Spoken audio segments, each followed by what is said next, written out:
Welcome to our News Center Maine Plus podcast, Doing Good Together. I'm Chris Costa, joined this time by President of the Good Shepherd Food Bank, Heather Paquette, and as always, our producer, Sarah Green. Heather, thanks so much for being with us. Oh, thank you for having me. Thanks for helping us tell our story. This is what we're doing with this Doing Good Together podcast, is trying to help our community partners that we work with get the word out about their mission and how they're helping people in Maine. That's part of our mission here at News Center Maine, is to help the people in our communities who are in need, and that's why the largest hunger relief organization is probably a good place to start.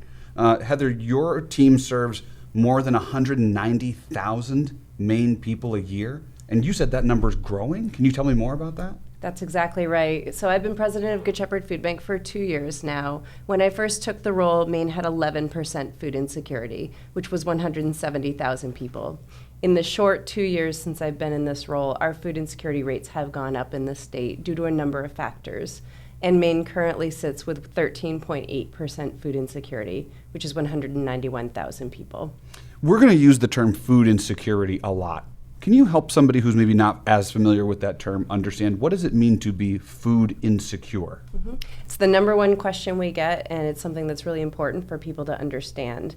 In its simplest form, food insecurity can be interchangeable with financial insecurity. They are immediately correlated with each other. Makes sense. When someone is experiencing food insecurity, they do not have the resources to have healthy, nutritious food in their life, and they do not have enough money to access the resources that they need to provide food for themselves and their families.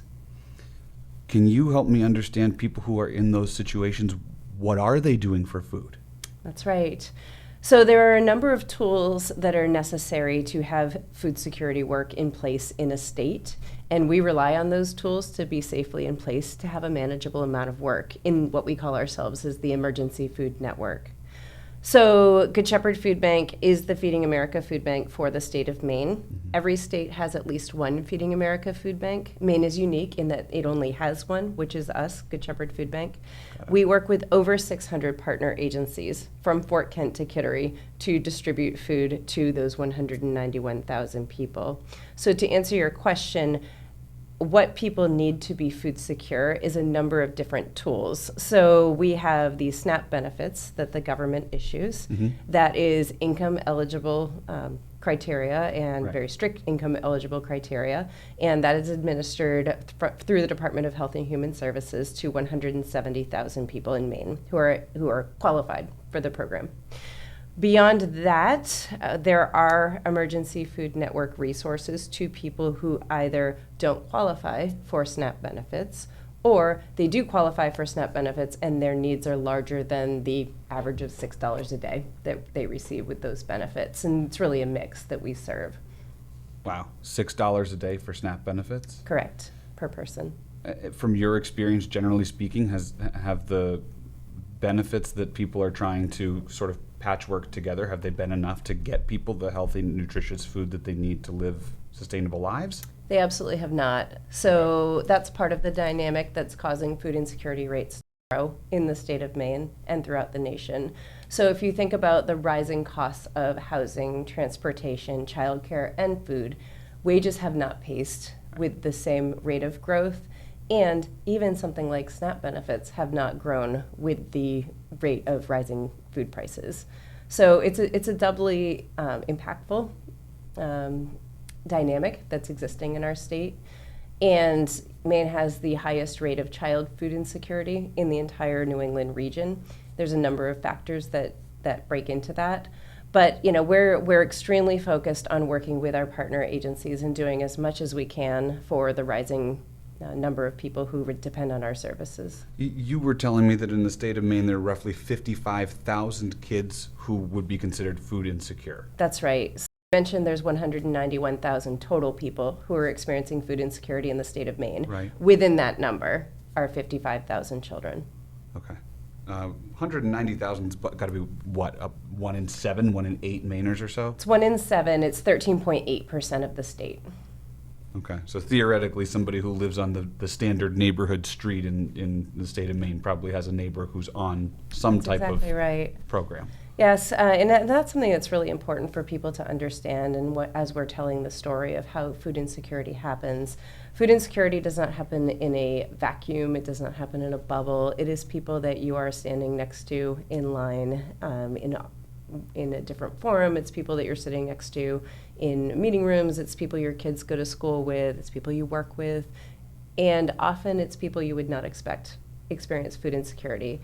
People with jobs, people who are, either older and working, or as we talked about with the children, who are part of a family who is experiencing food insecurity. And in certain counties, the numbers are even higher. That's The people exactly right. who require this amount of help, right? Androscoggin County, Aroostook County, Piscataquis, Somerset, and Washington County, just in terms of their SNAP participation alone, right? It's 20% of people That's in right. each of those counties, right? That is exactly right. What does that mean when you think about where you have to direct your efforts as basically a statewide organization? Mm-hmm. Yes, so we are a statewide organization, and we have 7 trucks that distribute food from Fort Kent to Kittery. And, the challenges get very different based on the different communities that we're serving. Some are, the first day I rode with a driver, I could not believe the windy roads that we were on and how long it took to go from point A to point B. And there's a lot of complexity to delivering to the most rural communities of Maine, and those are the communities who need us the most. So you mentioned Aroostook County. We have a regional partner in Aroostook County that is called a Regional Distribution Organization, which is a formal partnership that we have with them. And they have as many trucks as we do, and then they're delivering to pantry partners as well. So we call this work the puzzle, and it's really whoever can show up and be resourced to support us is our partner in our work. And it looks different in every zip code, it looks different in every community, and it comes together in a really beautiful way that addresses the needs of unique communities. But when we talk about the statewide, it's 600 different participating organizations, whether it's That's right. the Harrison Food Bank or something else that maybe, like you just mentioned, trucks that are getting the goods where they need to be. That's right. Okay. So we have everything from, you mentioned Harrison Food Bank, which supports over 1,000 families a week, to literally a church basement run entirely by volunteers who, would hand receive the cases from the truck and walk it down the stairs. So there's a saying in food security work that if you've been to one food pantry, you've been to one food pantry. There are not a lot of similarities from place to place. Each is exactly what their community needs and has a model that's going to really be most effective to serving the people in that community.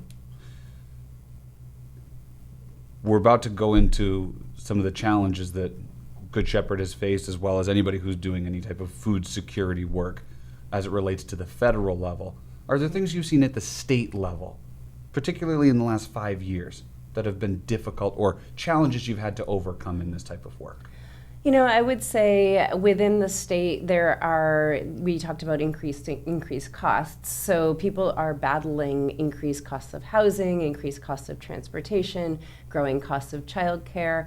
We are very fortunate to have a number of other nonprofit community leaders who are really tackling those challenges head on. And we're part of several forums where we think together and work together with other nonprofits.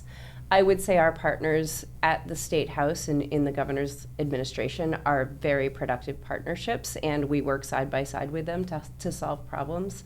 So I would say Maine is very unique in that we are very rural, and each community has its own unique challenges. So food insecurity in Portland presents the same way in people needing more access to food and resources, but the drivers of it are different because that's really more about increased costs of housing and trickiness with childcare. Whereas you go to a more rural community and housing may not be the driver of food insecurity, it's access to a really great paying job. Right. So each community has its own challenges, and really understanding those challenges, figuring out who the best partner is to work with in each community, and delivering as much food and support as we can to each community is what's at the heart of our work. All right, don't go anywhere, Heather. We're going to talk about the federal challenges that the Good Shepherd Food Bank has faced so far in 2025 when we come back.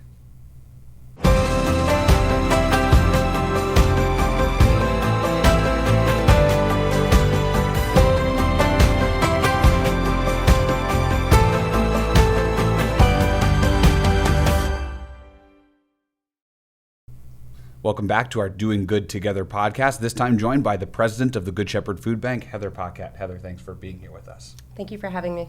Heather, we know that in food security work, really the headline recently has been about SNAP benefits.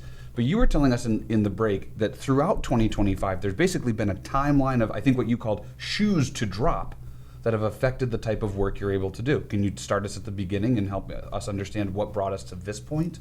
Yes, that's exactly right. It has been a very difficult year for food security work.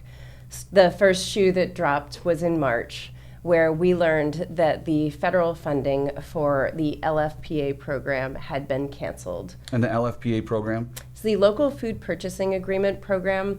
It is a federal program that supports underrepresented farmers and farmers from underrepresented communities who would need additional support to stand up and have a viable farm business. There was a very robust program that provided federal support to those farmers.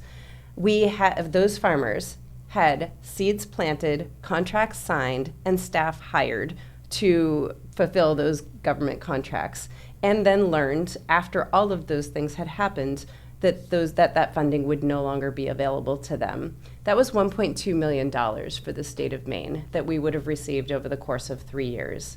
So for the budget that we were currently in, that was $600,000 of funding that we were expecting that was no longer available to us. So that is what I would describe to have been the first shoe to drop.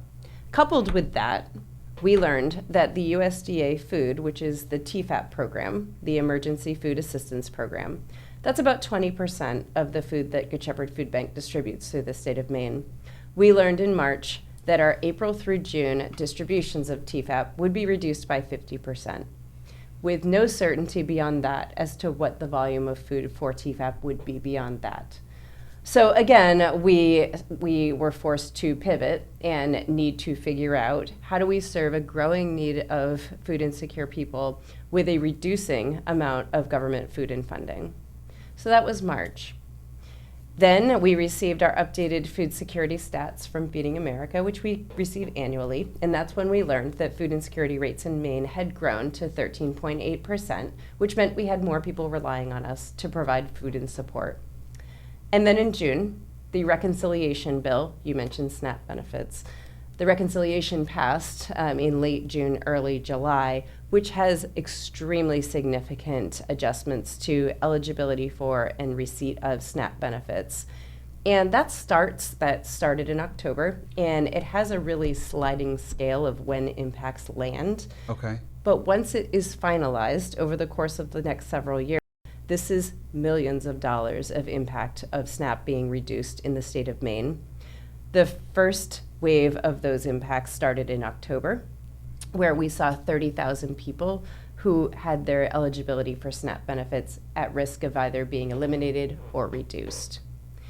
Then, that's kind of the normal work that we were working towards addressing. And then on October 21st, as we were moving through all of those known certain events that were going to impact food insecurity in Maine, we learned on October 21st that if the federal government did not reopen from its shutdown, that SNAP benefits would not be issued as scheduled on November 10th. That is different from what has happened during previous shutdowns, and it's not something that anyone in food security work was expecting or had real plans to address. So that led to what I would describe to be a real crisis in Maine and throughout the nation. This was where 170,000 people who had always received consistent, predictable SNAP benefits with very little notice were suddenly scrambling to find food in spaces they had never been in before. So the Emergency Food Network, which is Good Shepherd Food Bank and our 600 pantry partners, we're designed to be in place as a last resort for people. Right. Once these other safety measures for food security have been exhausted. Right. So I always use the analogy of nets. So you think about having solid health care in place so that people don't have to spend as much of their income on that. That's kind of your first net.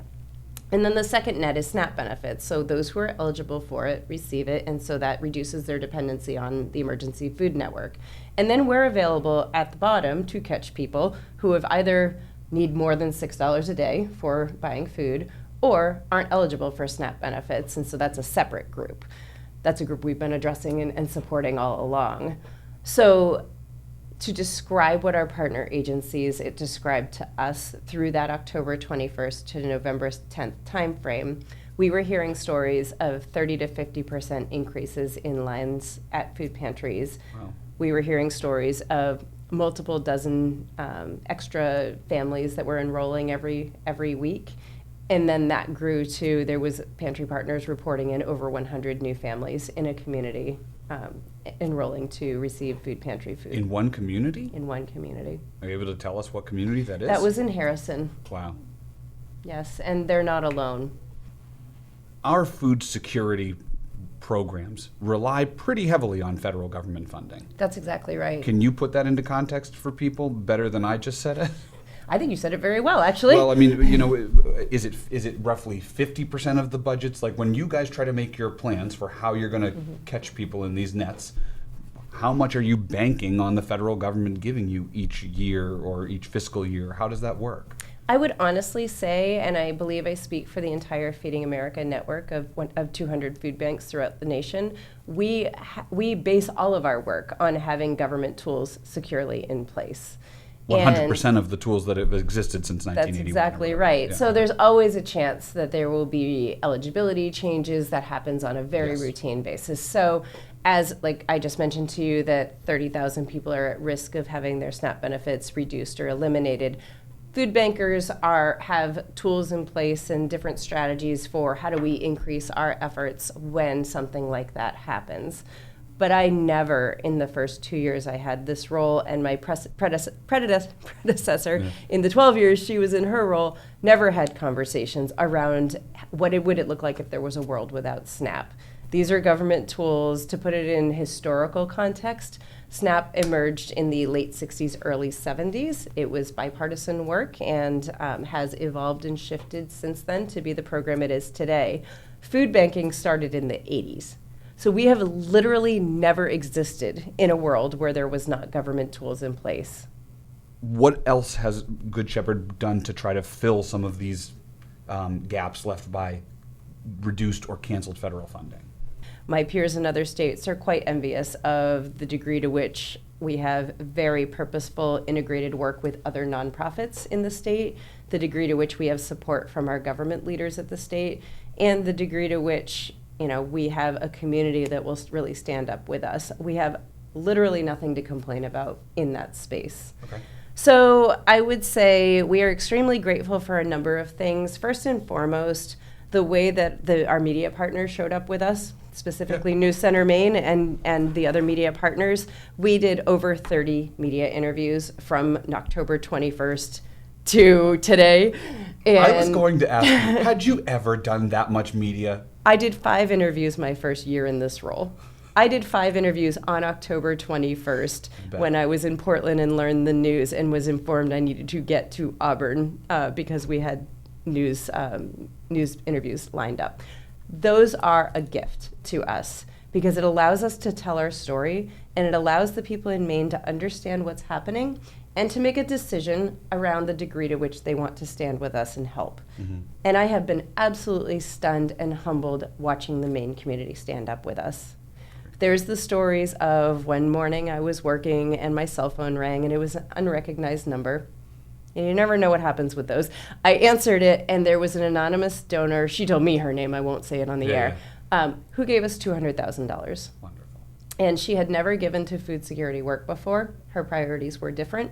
And she said that she could not watch this story and not be part of the solution. So that's one of a myriad of examples. I'm sure people saw Governor Mills and the John T. Gorman Foundation came out to the Auburn Distribution Center and gave a one-time gift of $650,000 combined. We distributed that gift right out to Pantry Partners. And it sounds like a lot of money, and is. It equated to $1,000 per pantry. So helpful, and also not going to compare to the $29 million we needed to fund SNAP benefits. So from there was really a series of other community leaders and partners who also stood up for us, Maine Community Foundation, The Maine Marathon came in with a sizable donation, and really they've just continued to roll in since then. So a combination of the business community and private philanthropy, all of that has mattered, and we've been able to thoughtfully move all of those additional funds right into the community in buying more food, I know produce is food, but it's distributed differently. We never charge for produce out to partner agencies, so it's 100% of our operating costs, so significant burden on us financially. So all of those additional dollars we were able to put into produce that then goes out to partner agencies. Okay, I understand. This discussion about SNAP benefits still is not over. Earlier this month, Yes. There was a cabinet meeting involving the president and many of the secretaries, including the USDA Secretary Brooke Rollins, who said, we're now going to target states that have not given us the demographic and personal information of the people who receive SNAP. We as the USDA want that information. You states are not giving it to us. So we're going to withhold SNAP benefits from those states. At least that was the statement that came out during the cabinet meeting. There was a spokesperson from the USDA who came out later and said it wasn't going to be targeting the people who received the funds, but more that it was administrative funds. That's exactly right. Okay, can you help me make sense of that? Because I don't know the lingo inside and out. Mm-hmm. So SNAP is a federally funded program, Right. administered by states. And so there's there's a minimum of 2 buckets of money that come in federally. There's the money that goes onto people's cards that are loaded with money and they're able to go use them at grocery retailers. Right. And then there's money that states receive for administration of the program. In Maine, the number is $6 million a year. That is actually going to shift with the reconciliation bill in future years. That money will be tapered off and reduced in support to states. So the specific reduction or cancellation of funding, if states don't provide that data, is that administrative bucket of funding that the state receives federally to administer a SNAP program. We are going to take a quick break. When we come back, we want to talk about the Mainers Feeding Mainers program and how that's all affected by this. Stay with us.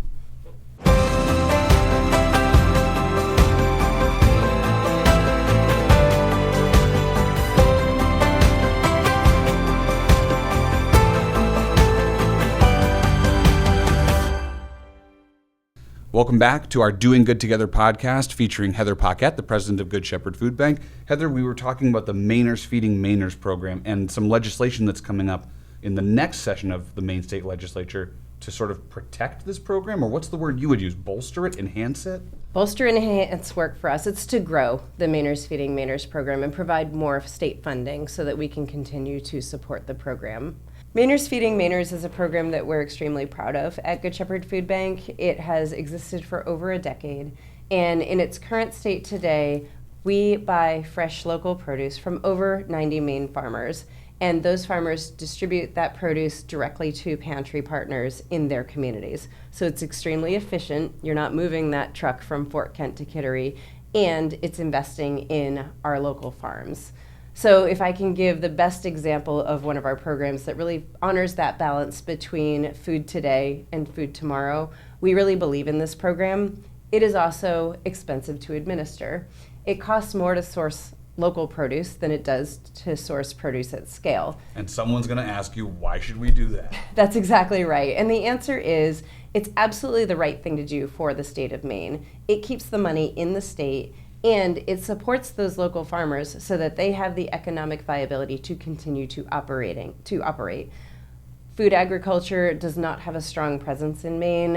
We're trying to figure out, how do we do more food processing in Maine? How do we do more growing in Maine? How do we keep more of that investment in produce in the state of Maine?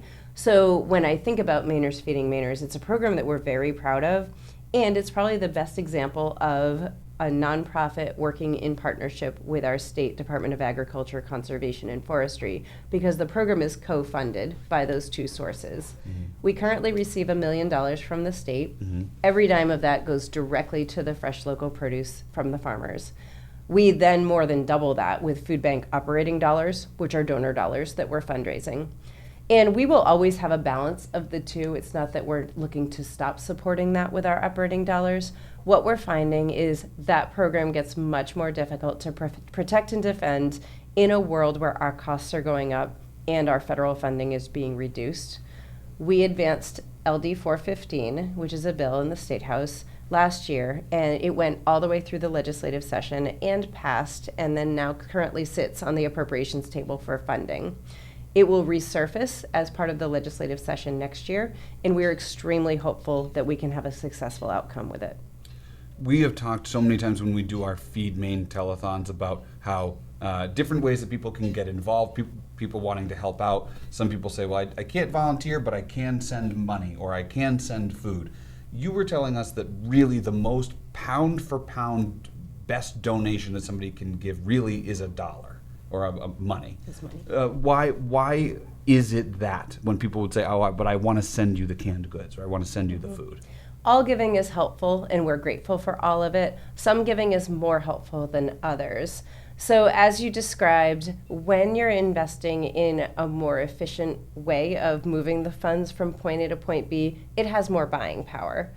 So going on to the feedingmaine.org website and making a donation to Good Shepherd Food Bank allows us to take those funds and move them through the state of Maine with our very efficient buying power. So we're processing all of the donated food from the grocery retailers. We're taking the donor dollars and buying food at a much reduced cost from sources like the USDA and Feeding America and grocery retailers. And we're able to take some of the unsaleable grocery products that come into the distribution center that are sorted and inspected. We're able to move that out to pantry partners as well. So $1 that you give to Good Shepherd Food Bank provides 2 to 3 meals for the community, versus if you buy groceries at the grocery store and deliver them directly to a pantry partner. That's super helpful, and we're very appreciative when people choose to do that. It just doesn't have the same efficiency and buying power. Sure. But all giving is good, and all giving is appreciated. Absolutely. And people could look at it as, if you want to spend $1, I could give $1 directly to Good Shepherd Food Bank, allow them to make 2 or 3 meals, or I could spend $1 at the grocery store and be able to buy 1 can of black beans. That's right. 89 cents, right? And giving is a personal choice that is everyone's right to make.